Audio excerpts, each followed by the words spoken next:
नमस्कार, मी डॉक्टर सुबोध देशमुख. आता आमच्या डे टू डे प्रॅक्टिसमध्ये आम्ही अनेक मधुमेही असे पाहतो किंवा अनेक वजनदार लोक असे पाहतो की बऱ्याच जणांचं म्हणणं असं असतं की डॉक्टर आम्ही काहीच गोड खात नाही तरी रक्तातली साखर वाढते, किंवा आम्ही रोज उठून बिन साखरेचा चहा घेतो. अनेक मधुमेहींचं तर असं म्हणणं असतं की आम्ही भातसुद्धा बंद केला आहे तरीसुद्धा त्यांच्या रक्तातली साखर वाढत असते, रक्तातली साखर कमी होत नाही. तर मग चला तर आपण थोडक्यात मधुमेहाला समजावून घेऊ. पण आता असं गृहीत धरायचं आहे की ही आपल्या शरीरातली रक्तवाहिनी आहे, ठीक आहे. आपण रक्तातली साखर रक्तवाहिनीतून रक्त काढतो आणि मोजतो.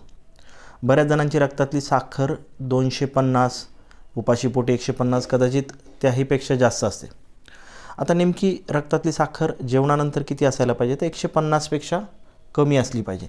समजा ही 150ची 250 झाली तर काय होऊ शकतं.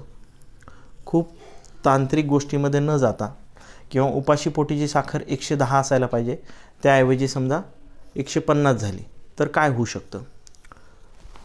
हे बघा, आपल्या रक्तवाहिन्यांचं जाळं सगळ्या शरीरभर पसरलं आहे.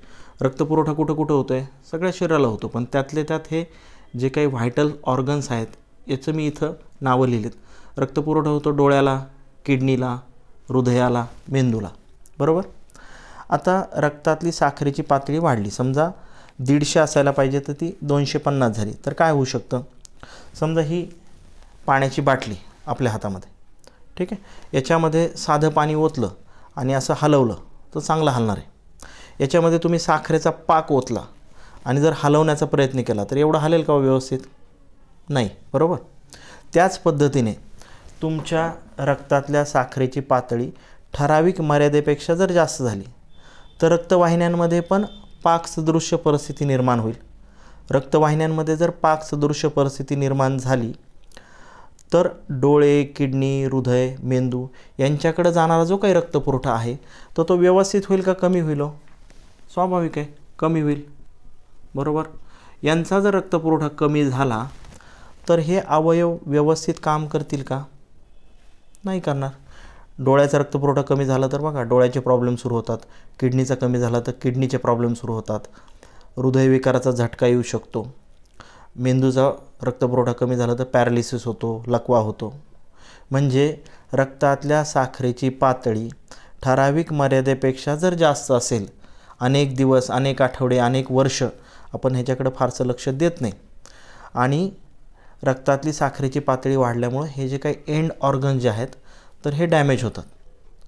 त्यामुळं आपल्याला काय करायचं आहे, हे जर डायबिटीजचे कॉम्प्लिकेशन टाळायचे असतील तर काहीही करायचे पण रक्तातली साखरेची पातळी नॉर्मल ठेवायची. मग रक्तातली साखरेची पातळी नॉर्मल ठेवण्यासाठी आपल्या हातामध्ये काय काय आहे हो? सगळ्यात महत्त्वाची गोष्ट, साखर कुठून येते? आभाळातून येते का? नाही. तुम्ही खाता त्याचंच रूपांतर आपण साखरेमध्ये करत असतो, म्हणजे योग्य आहार. साखर जर कंट्रोल करायची असेल तर. दुसरी गोष्ट काय आहे? योग्य व्यायाम. तिसरी गोष्ट काय आहे? थोडंसं तणावाचं व्यवस्थापन पण व्हायला पाहिजे, तणावमुक्ती, बरोबर. आणि चौथी गोष्ट काय आहे? औषधं. म्हणजे रक्तातली साखरेची पातळी नॉर्मल ठेवण्यासाठी तुम्हाला ह्या 4 गोष्टींवर काम करावं लागेल: आहार, व्यायाम, तणावमुक्ती आणि औषधं. आता तुम्ही लक्षात घ्या, याच्यामधल्या प्रत्येक गोष्टीला 25% महत्त्व आहे. तुम्हाला अनुभव घ्यायचा असेल तर घेऊन बघा. ज्या ज्या लोकांना डायबिटीस आहे असे लोक इकडं औषधं घेतात आणि त्या दिवशी गोड खातात, रक्तातली साखर वाढते. बघा, म्हणजे नुसत्या औषधाला महत्त्व आहे का? नाही. त्याच पद्धतीनं तुम्ही औषधं घ्या आणि रात्रभर जागरण करा किंवा टेन्शनमध्ये राहा, तणावामध्ये राहा, तरी पण रक्तातली साखर वाढते. म्हणजे प्रत्येक गोष्टीला महत्त्व तेवढंच आहे. हे 4 पिलर आहेत तुमची रक्तातली साखर कमी ठेवण्यासाठी. आता आपण कुठल्याही डॉक्टरांकडे गेलो तर डॉक्टर ह्या 4 पैकी काय देतील हो? औषधं, बरोबर ना. किती टक्के महत्त्व आहे? 25%, बरोबर ना. इथंच आपण शोधतो बघा. आपण डॉक्टरांकडे जातो, इथं होमिओपॅथिक शोधतो, ॲलोपॅथी शोधतो, आयुर्वेदा शोधतो, परंतु लक्षात घ्या, औषधांचं महत्त्व एक ठराविक मर्यादेपर्यंतच आहे. तुम्हाला जर रक्तातली साखर कमी करायची असेल तर तुम्हाला आहार, व्यायाम, तणावमुक्तीवरच काम करावं लागेल. 25% औषधांमध्ये आहे, 75% कुणाच्या हातात आहे हो? तुमच्या स्वतःच्या हातात आहे. आणि तुम्ही जर हे व्यवस्थित पाळलं तर ह्याची गरज एक तर खूप कमी लागते किंवा बऱ्याच जणांना ह्याची गरज पण लागत नाही. म्हणजे रक्तातली साखरेची पातळी कमी ठेवण्यासाठी आहार, व्यायाम, तणावमुक्ती आणि औषधं या चतुसूत्रींचा वापर करून तुम्हाला साखर मेंटेन करता येते. पण तुम्हाला माहितीच नाही आहे ज्वारीच्या भाकरीत साखर किती आहे, बाजरीच्या भाकरीत साखर किती आहे, वांग्याच्या भाजीत किती आहे, किंवा योग्य व्यायाम कुठला आहे. ताणतणाव तर सगळ्यांनाच आहेत, पण कमी कसे करायचे हे जर आता सगळं तुम्हाला शिकायचं असेल तर तुम्हाला काय करता येईल. तर सगळ्यात महत्त्वाची गोष्ट म्हणजे तुम्ही एक तर डायरेक्टली आमच्या क्लिनिकमध्ये येऊन आम्हाला समक्ष भेट द्या. आमच्या क्लिनिकची वेळ आहे सकाळी 10 ते 2, संध्याकाळी 6 ते 9, सोमवार ते शनिवार. आता तुम्ही बाहेरगावून असाल, क्लिनिकमध्ये समक्ष येणं तुम्हाला शक्य नसेल तर आम्ही एक 10 दिवसाचं प्रशिक्षणसुद्धा तुम्हाला देतो. याच्यामध्ये हे सगळं प्रशिक्षण ऑनलाईन असतं. वेळ असते सकाळी 6:30 ते 7:30.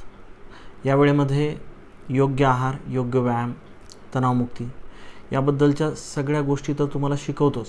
पण या व्यतिरिक्त आपण कुठं लग्न समारंभामध्ये गेलो, दिवाळी आली, दसरा आला, आंब्याचा सीझन आला, कुठं ट्रिपला गेलो, हॉटेलमध्ये गेलो तर काय खायचं की जेणेकरून आपण आपल्या रक्तातली साखरेची पातळी कमी ठेवू शकू किंवा आपलं वजन नियंत्रणात ठेवू शकू.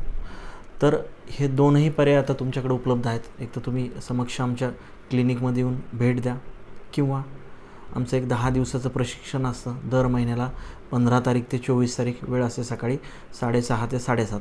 या वेळेमध्ये तुम्ही ते प्रशिक्षण जॉईन करा. अधिक माहितीसाठी तुम्ही आम्हाला आमच्या मोबाईल नंबरवर संपर्क करा किंवा समक्ष येऊन भेटा. धन्यवाद.